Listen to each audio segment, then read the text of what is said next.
is Jake Bazicki with an ACT Science research summary question. So this question is asking us, based on the results of experiment 2, as the concentration of HCO3 negative increased in the blood's pH level blank. Increased only, decreased only, remained the same, sometimes increased and sometimes decreased. So what they're asking us to do, and this is a pretty common type of question on the research summary questions, is to cite trends in the data based on some variable. So in this case, they're asking us to look at HCO3 negative and look at as this changes, as this quantity changes or this variable changes, how does the blood's pH level, how is it affected?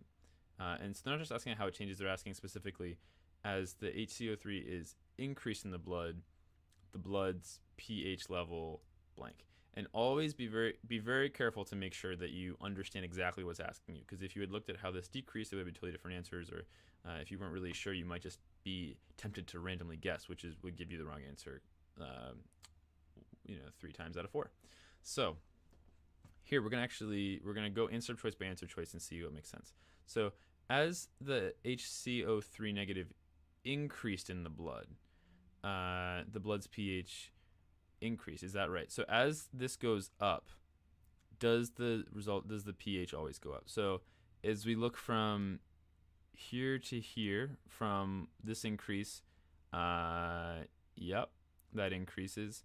As we go from this, actually stays the same, but actually if we looked at it, if we're going increase from here to here, that actually goes down, so that's a no. So if we looked from 22.01 to 24.23, that increase from blood sample 1 to 3, the pH actually goes down, so that's a big old negative there. So we could keep going, but we can actually just get rid of that because it does go down a little bit.